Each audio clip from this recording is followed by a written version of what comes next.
Hello बच्चों, let's read this question. A source constant voltage V is connected to a resistor R and two ideal conductor L1 and L2 through the switch S as shown.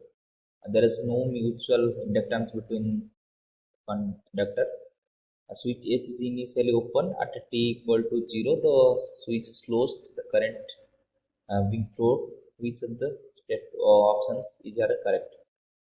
तो question में क्या बोला, ये दोनों inductor ऐसे parallel में connect है, तो स्विच ऐसे जब क्लोज होगा तो उसके अंदर करंट फ्लो करेगा। तो हमको बस क्या करना है, तो ऑप्शन में अगर देखेंगे time T equal to zero पर कुछ है, लॉन्ग टाइम पर कुछ है, ऐसे कुछ कुछ है।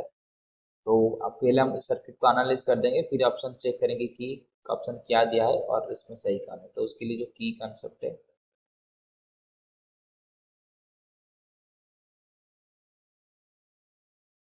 तो की कंसेप्ट क्या है, तो की कंसेप्ट इधर ये है कि जो अ, इधर जो ई होता है, तो इधर क्या है, ये है पोटेंशियल अक्रॉस इंडक्टर। जो इंडक्टर के अक्रॉस जो पोटेंशियल होता है वही इधर ईएमएफ है ई। वो क्या होता है, minus L D I by D T. तो D I by D T क्या है, change in current, rate of change of current in inductor, and L क्या है, इसका इंडक्टेंस है। तो इसी कंसेप्ट को हम यूज करेंगे अभी। तो अगर देखेंगे एल वन एल टू दोनों पैरेलल में, इसका मतलब हम ये बोल सकते हैं कि V L one equal to V L two होगा, यानी कि एल वन के अक्रॉस जितना पोटेंशियल है उतना भी पोटेंशियल एल टू के अक्रॉस में भी होगा। दैट इम्प्लाइज हम ये बोल सकते हैं कि वी एल वन को हम कैसे लिख सकते हैं, ये है minus L one D I by D T equal to minus L two D I by D T. तो इसको हम आई वन मान लेते हैं, इसको आई टू मान लेते हैं, यानी कि इंडक्टर वन में जितना करंट है आई वन, इंडक्टर टू में आई टू।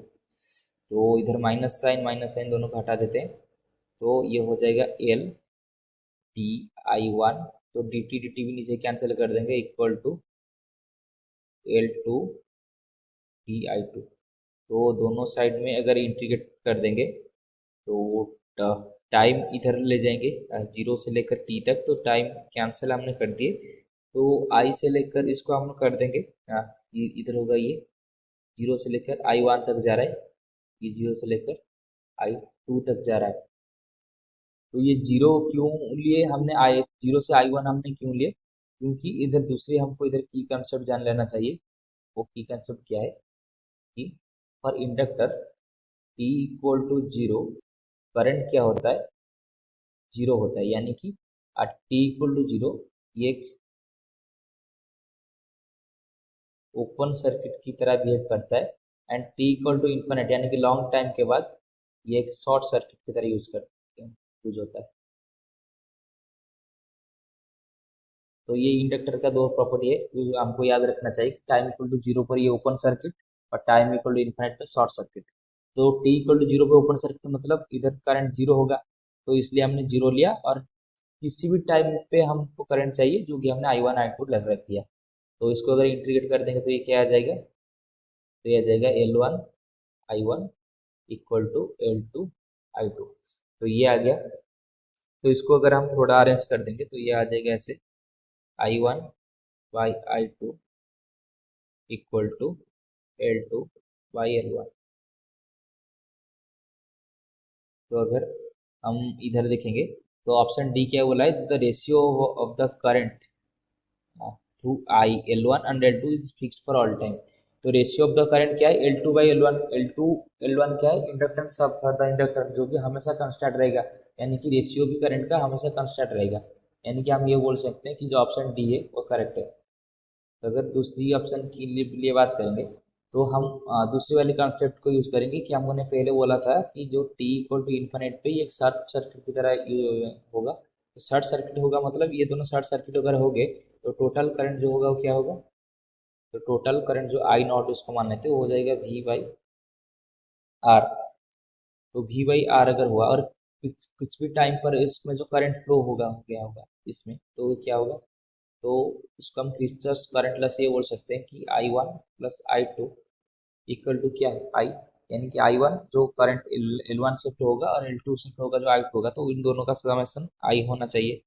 दैट इम्प्लाइज हम ऐसे ये बोल सकते हैं कि जो I one by I two है वो है L two by L one, ये दोनों का रेशियो है और ये दोनों का समेशन आ गया। तो इसी से यूज कर हम I one and I two का वैल्यू हम निकालेंगे। तो अभी हम क्या करेंगे, आई टू का वैल्यू इधर हम आई वन का वैल्यू डाल देंगे L two I two by L one. तो ये हो गया आई वन प्लस, सॉरी इधर आई वन का वैल्यू हमको डालना था, तो इधर हम ये डालेंगे कि जो आई वन है वो है L two I two by L one plus I two. ये क्या है, आई है, जो आई ये कितना है, ये है V by R. That implies अगर आई टू कॉमन ले जाएंगे तो ये हो जाएगा L two by L one plus one equal to V by R. It implies जो आई टू है ये है L one plus L two divided by L one equal to V by R. That implies जो I two है ये है L one by L one plus L two into V by R. Similarly अगर I two हम, sorry I one अभी निकालेंगे तो I one कैसे क्या होगा, तो आई वन हम ये कर देंगे कि आई वन जो है वो है L two by L one two I two. तो आई टू आ गया, ये इधर अगर L two by L one कर देंगे तो एल वन कैंसिल हो जाएगा और एल टू आ जाएगा, तो बचेगा L two by L one plus L two V by R. तो ये आ गया आई टू का वैल्यू। तो अगर ऑप्शन चेक करेंगे तो after a long time the current through L one will be, तो ये L two V by R L two by L one plus L two है, तो ये सही आंसर है, ऑप्शन सी भी सही है। तो अगर ऑप्शन टू की बात करें, after long time current through L two, ये है V by R L one divided L one plus L two, तो ये भी बी भी सही है। लेकिन at time equal to zero resistance के अक्रॉस जो पोटेंशियल होगा वी बाई आर गलत है, क्योंकि टाइम जीरो पर ओपन सर्किट के जैसे बिहेव करेगा, यानी कि तो जीरो हो जाएगा करंट, टोटल करंट जीरो होगा। तो ऑप्शन ए गलत है, बी सी डी ये तीनों सही है। I hope you have understood this question. Best of luck.